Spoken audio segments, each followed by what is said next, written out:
अस्सलामुअलैकुम। Discrete math with application का हम चैप्टर नंबर 8 रिलेशन डिस्कस कर रहे थे। लास्ट लेक्चर में हमने चैप्टर नंबर 8 रिलेशन की एक्सरसाइज 8.3 कंप्लीट कर ली थी। आज हम इस वीडियो में एक्सरसाइज 8.4 के टॉपिक डिस्कस करेंगे। एक्सरसाइज 8.4 का जो आज हम टॉपिक डिस्कस करेंगे उसका नाम है कंबाइनिंग रिलेशन। मीन के कंबाइनिंग रिलेशन क्या होती है। Let A is equal to 1 2 3 and B is equal to 1 2 3 4 be two set. वो ये कह रहा है कि ए और बी दो सेट है। जो ए सेट के अंदर एलिमेंट है वो 1 2 3 और जो बी सेट के अंदर एलिमेंट है वो 1 2 3 और 4 हैं।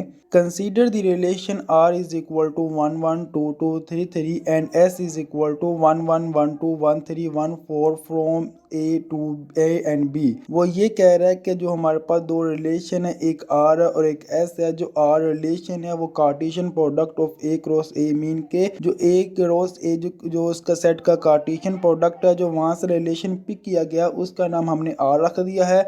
जो हमारे पास जो Cartesian product of B cross B में से जो रिलेशन पिक किया गया उसका नाम हमने S रख दिया है। जो R है उसके अंदर हमारे पास जो ऑर्डर पेयर है वो 1 1 2 2 3 3 है और जो S है जो उसके अंदर ऑर्डर पेयर है वो 1 1 1 2 1 3 1 4 है। अब वो ये कह रहा है कि इसको हमने सोल्व करना है। अब हमने जो इस कंबाइनिंग रिलेशन में डिस्कस करना है वो हमें डिस्कस करना है कि हमने दो रिलेशन को यूनियन, इंटरसेक्शन या फिर हम उनको माइनस कैसे करते हैं। हमारे पास जो फर्स्ट है वो आर यूनियन एस है। मीन कि हमने दो रिलेशन को यूनियन करना है। ये सेम वैसे ही है जैसे हम दो सेट को आपस में यूनियन करते हैं। बस इसमें हमने जो ऑर्डर पेयर है उसको एक एलिमेंट ही मानना है। कैसे, जो आर के अंदर ऑर्डर पेयर है वो 1 1 2 2 3 3 है और जो एस सेट के अंदर ऑर्डर पेयर है वो 1 1 1 2 1 3 और 1 4 हैं। कब मैंने यूनियन लेना है आर यूनियन एस, जो हमारे पास ऑर्डर पेयर आएंगे वो 1 1 1 2 1 3 1 4 2 2 और 3 3 तमाम ऑर्डर पेयर आ जाएंगे। इसमें जो 1 1 ऑर्डर पेयर है वो रिपीट हो रहा था, वो हमने सिर्फ वन टाइम ही लिखना है।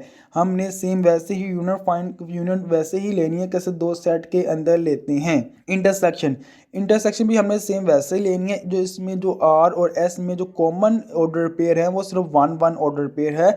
इसलिए जो ए आर इंटरसेक्शन एस के अंदर जो ऑर्डर पेयर आएगा वो सिर्फ 1 1 ही आएगा। अब हमने जो रिलेशन को माइनस कैसे करना है, for example R minus S मैंने कैसे फाइंड करना है, तो ये सेम वैसे ही है कैसे हम दो सेट को माइनस करते थे।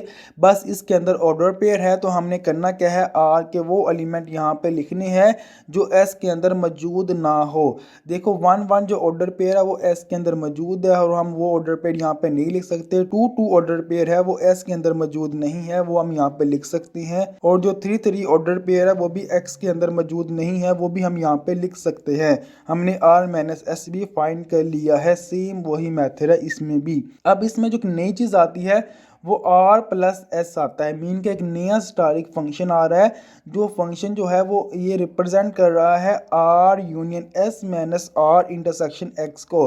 मीन के वो ये कह रहा है कि हमने कब ये वाला प्लस का साइन जो आ जाए आर प्लस एस फाइंड करना हो, उसका मतलब ये है कि हमने वो तमाम ऑर्डर पे लेने हैं। पहले हमने आर यूनिट एस फाइंड करना है, फिर आर इंटरसेक्शन एस फाइंड करना है, फिर हमने आर यूनिट एस में से माइनस कर देना है आर इंटरसेक्शन एक्स को। तो हमने पहले ही फाइंड किया हुआ आर यूनिट एस, ये वाला ऑर्डर पेयर हमारे पास है और जो आर इंटरसेक्शन एस है उसमें सिर्फ 1 1 ऑर्डर पेयर आ रहा है। तो कब हम A R plus S find करेंगे तो हमारे पास जो रिलेशन आएगा उसके अंदर एलिमेंट जो 1 1 है वो माइनस हो जाएगा और जो तमाम ऑर्डर पेयर आ जाएंगे 1 2 1 3 1 4 2 2 3 3, ये हमारे पास ऑर्डर पेयर आ जाएंगे।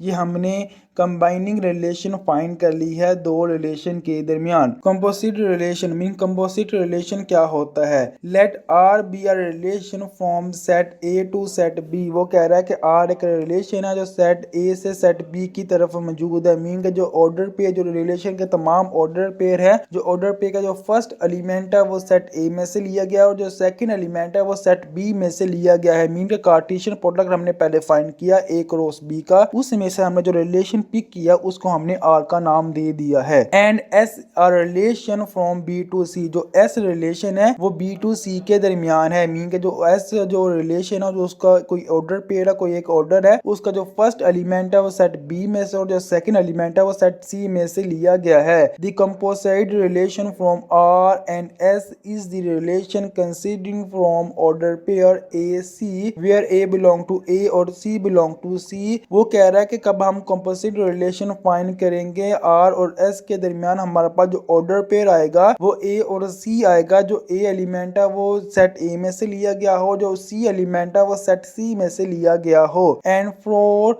विच there exists any element a belong to b such that ab belong to r and bc belong to s, the composition of r and s is denoted by SOR। वो कह रहा है कि हमारे पास जो order pair है A B वो set are में से लिया गया है और जो बी सी ऑर्डर पेयर है वो सेट एस में से लिया गया है। कब हम कंपोजिट रिलेशन फाइंड करेंगे सेट आर और सेट एस के दरमियान, उसको हम रिप्रेजेंट करते हैं आर ओ एस के। जो हमारे पास ऑर्डर पेयर आएगा मीन के अगर हमारे पास आर का जो एक ऑर्डर है वो ए बी है और जो एस का एक ऑर्डर पेयर है वो बी सी है, जो देन हमारे पास जो ऑर्डर पेयर आएगा मैं एस ओ आर फाइंड करूंगा तो हमारे पास जो बी और बी आपस में कॉमन है तो हमारे पास जो ऑर्डर पेयर आएगा वो ए और सी आ जाएगा। हमें ध्यान रखना है जो आर है वो सेट बाद में जो रिलेशन है वो है जो सेट एस है, जो हमारे पास पहला रिलेशन है वो वाला होगा। इस डेफिनेशन को समझने के लिए हमारे पास सेम एक मेथड है। If A B belong to R mean का एक ऑर्डर पेयर है जो ए बी वो आर में से बिलोंग करता है and B C belong to S, जो बी सी ऑर्डर पेयर है वो एस में से बिलोंग करता है। देन हमारे पास जो ऑर्डर पेयर आएगा ए और सी वो आर ओ एस में से बिलोंग करता होगा। फॉर एग्जाम्पल हमारे पास जो एक दो रिलेशन होगी एक आर और एक एस, अगर आर रिलेशन जो बाद में रिलेशन है उसका ऑर्डर पेयर है बी और सी, ए और बी, और जो फर्स्ट रिलेशन है एस उसका ऑर्डर पेयर है बी और सी, तो हमारे पास जो ए बी और बी सी है जिसमें जो बी और बी कॉमन पार्ट है, हमारे पास जो आर ओ एस के अंदर रिलेशन आएगा वो ए और सी आएगा।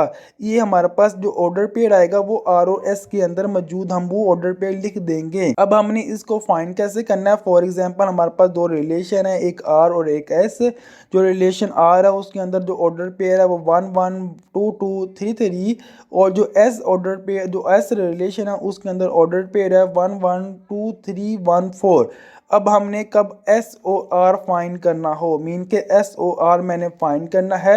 हमारे पास जो ऑर्डर पेयर आएंगे हमने जो चेक करना है पहले एस का एलिमेंट मीन के पहले हमें चेक करना है एस ओ आर फाइंड करना है। तो एस ओ आर का मतलब ये है कि हमने चेक करना है कि आर का जो बाद में जो ऑर्डर पेयर आ रहा है, जो बाद में यहाँ पे एस है बाद में एस आ रहा है, उसका बी कंपोनेंट मीन के उसका दूसरा कंपोनेंट जो फर्स्ट में आ रहा है, फर्स्ट में एस है तो उसका फर्स्ट का जो कौन सा ऑर्डर पेयर है जिसके फर्स्ट के साथ मिलकर जो एक रिलेशन बना रहा हो मीन के इसका पहला एलिमेंट और जो सेट बी है उसका दूसरा एलिमेंट जो मिलकर आपस में कॉमन पार्ट होगा, तो उसको हम लिख देंगे, उसको हमने हटा देना और हमने इसका और इसका आपस में लिख के यहाँ पे लिख देना 1 1 ऑर्डर पेयर। मीन का जो हमारे पास सेट एस है उसका फर्स्ट जो एलिमेंट है फर्स्ट ऑर्डर पेयर का वो 1 है, जो सेकंड आर जो सेट आर रिलेशन आर है उसका हमें चेक करना है जो किस किस ऑर्डर पेयर में जो सेकंड एलिमेंट 1 आ रहा है, उसमें सिर्फ ये एक ऑर्डर पेयर है जिसका सेकंड एलिमेंट 1 आ रहा है, ये 1 और ये 1 आपस में सेम है, तो हमारे पास जो ऑर्डर पेयर आएगा वो दोबारा 1 1 ही आ जाएगा।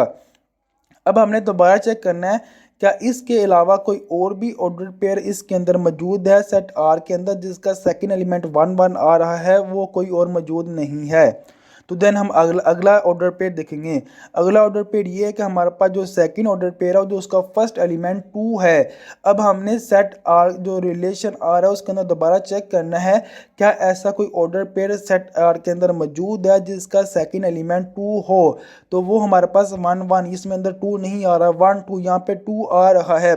मीन के जो सेट एस का जो हमारे पास ऑर्डर पेयर है 2 3 इसका फर्स्ट एलिमेंट 2 है और जो सेट आर का जो हमारे पास एक ऑर्डर पेयर है 1 2 इसका सेकंड एलिमेंट 2 है, तो हमारे पास ये 2 और ये 2 आपस में कॉमन है मीन के बराबर है, तो हमारे पास जो ऑर्डर पेयर आएगा वो 1 3 यहाँ पे आ जाएगा जो एस ओ आर के अंदर मौजूद होगा। और इसके अलावा कोई ऐसा और ऑर्डर पेयर यहाँ पे मौजूद नहीं है जिसका सेकंड एलिमेंट 2 हो। तो देन हमारे पास जो नेक्स्ट ऑर्डर पेयर है जैसे सेट एस का वो 1 4 है। तो अब हमें चेक करना है क्या कोई ऐसा ऑर्डर पेयर है जो सेट आर के अंदर मौजूद हो जिसका फर्स्ट जो सेकंड ऑर्डर पेयर है वो 4 हो। जो फर्स्ट ऑर्डर पेयर 4 हमारे पास सेकंड ऑर्डर पेयर 4 कोई यहाँ पे मौजूद नहीं है। तो हमारे पास देन जो ऑर्डर पेयर आएगा वो हमारे पास यही आ जाएगा 1 1 एंड 1 3 ही आ जाएगा। उम्मीद है आपको ये एग्जांपल समझ आ गई होगी। इंशाल्लाह नेक्स्ट वीडियो में हम इस एक्सरसाइज के क्वेश्चन सॉल्व करेंगे, 8.4 को स्टार्ट करेंगे। तब तक अल्लाह हाफिज़। अगर आपने हमारा यूट्यूब चैनल सब्सक्राइब नहीं किया तो उसको सब्सक्राइब कर लें। इंशाल्लाह नेक्स्ट वीडियो में आपसे मुलाकात होती है, तब तक अल्लाह हाफिज़।